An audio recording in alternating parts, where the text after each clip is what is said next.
नमस्कार, आप देख रहे हैं अब तक बिहार न्यूज। आज हमारे साथ RMSPNU कोऑपरेटिव सोसाइटी के मेंबर अजय कुमार सकन जी हैं। अजय सर, आपको स्वागत है। दर्शकों, इससे पहले आपसे गुजारिश है कि यदि अब तक बिहार न्यूज पर पहली बार आए हैं तो चैनल को सब्सक्राइब कर लें, बेल बटन दबा लें और वीडियो को अधिक से अधिक लोगों तक शेयर करें। सर, ये सोसाइटी 1933 से चल रही है, अभी सोसाइटी की क्या स्थिति है? अभी वर्तमान में एक विमल कुमार सिंह, कामेश्वर पासवान और अन्य लोगों का चुनाव गलत ढंग से हुआ था, जो किसी के बिना जानकारी का ही चुनाव का प्रक्रिया पूरा कर लिया गया और निर्विरोध सभी लोग चुने गए। किसी मेंबर को इस बारे में कोई जानकारी नहीं हुई। गत सितंबर महीने में यह प्रक्रिया हुआ था, जिसका विरोध हम लोगों ने लिखित रूप से प्राधिकार को, CO मुजफ्फरपुर को, BDO मुजफ्फरपुर को, BCO मुजफ्फरपुर को, सभी को किया था। और फिर प्राधिकार द्वारा उनको मान्यता दे दिया गया, प्रमाण पत्र निर्गत रोका गया, फिर कर दिया गया। और अभी वर्तमान में 1-2 महीना पहले सचिव, कोषाध्यक्ष और 6-7 उनके जो कमेटी के मेंबर थे वो अपना इस्तीफा BCO को दे दिए।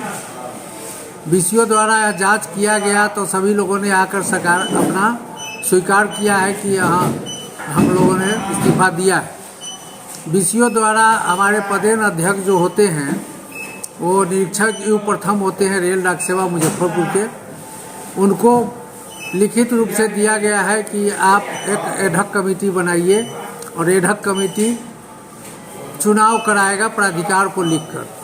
समस्या यहाँ उत्पन्न यह हो रही है कि एडहॉक कमेटी बनाया जाएगा तो एडहॉक कमेटी को कोई लेन देन का अधिकार नहीं है, और लेन देन का अधिकार नहीं है, लेकिन जब चुनाव प्रक्रिया कराया जाएगा तो उसमें खर्च आएंगे। अभी वर्तमान में 2 कर्मचारी भी कई महीने से उनको वेतन नहीं मिला है।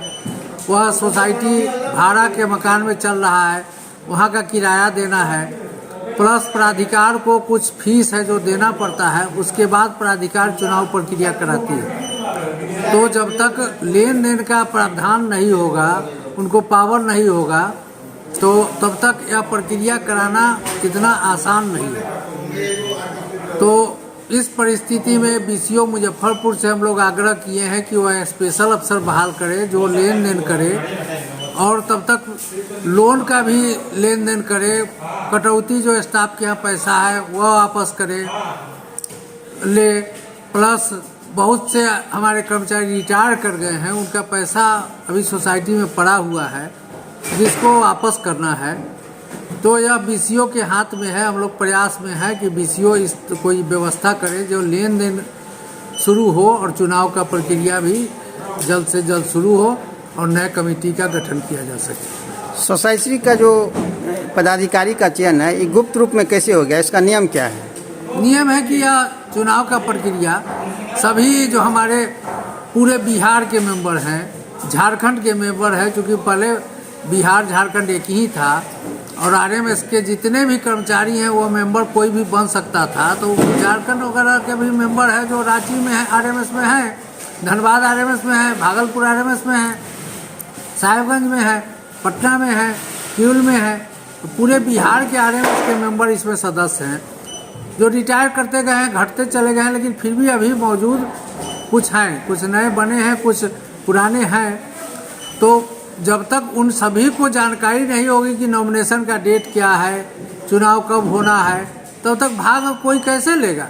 और यह गुप्त रूप से करा लिया गया, किसी मेंबर को इसकी सूचना नहीं दी गई। इससे पहले दी जाती थी तो और लोग उसमें नॉमिनेशन देते थे, एक पद पर 2-3 आदमी खड़ा होते थे और उसमें चुनाव का प्रक्रिया होता था बैलेट पेपर के अनुसार। और उसमें जो जीतते थे वो सचिव होते थे, कोषाध्यक्ष होते थे, और वो अपना विधिवत करते थे। अभी अब किसी को जानकारी ही नहीं हुई और नॉमिनेशन का डेट भी खत्म हो गया। जब तक हम लोग को जानकारी मिली तब तक नॉमिनेशन का डेट खत्म हो गया था। उन्हीं लोग को हर पद पर जितने आदमी थे, 9 आदमी, वो अपने खास आदमी को बुलाकर नॉमिनेशन करा दिए और चुनाव हुआ ही नहीं। सर, कुछ दिन पहले एक मामला आया है कि सोसाइटी में कुछ घोटाला हुआ है, इसका क्या? घोटाला जब जब ये लोग अपने गुप्त रूप से करा रहे हैं, जब चुनाव कराना नहीं चाहते हैं और अपने पीछे थे और फिर बिना सदस्य के राय के ही अपने आप बन रहे, इसका मतलब यह साबित करता है कि कहीं ना कहीं कोई घोटाला है। तो और बार बार लोग रिटायर कर गए, वो अब कहते रह गए कि पैसा हमारा दीजिए। वो कई साल से लोग रिटायर हैं, उनका पैसा जो कटा हुआ है वो वापस नहीं हो रहा है। तो यह साबित करता है कि कहीं ना कहीं घोटाला इसमें है। ये घोटाला का अभी मामला क्या चल रहा है, कहाँ किस स्तर पर गया है? बीसीओ द्वारा एक कमेटी बना दी गई है, उसमें 3 उनके अधिकारी हैं जो विधिवत उनका कैश बुक और अन्य चीज़ों के जांच कर रहे हैं। सर, इस सोसाइटी का कौन व्यक्ति मेंबर हो सकता है और पदाधिकारी बन सकते हैं?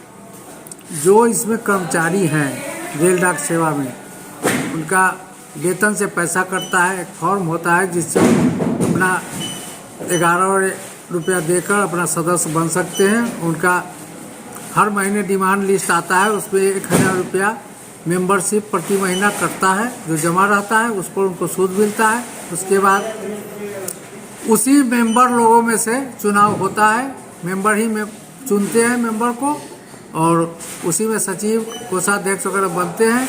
और कमेटी मीटिंग करके महीने में एक बार मीटिंग करना है, उसके बाद वो लोन किनको देना है नहीं देना है वो निर्णय करते हैं, उनको लोन स्वीकृत कर चेक प्रदान करते हैं। इस सोसाइटी का मेंबर बनने के बाद क्या क्या सुविधाएं मिलती हैं? उसमें लोन उनको मिलती है, कोई शादी है या कोई काम है उनको करना है तो अप्लाई करते हैं लोन के लिए।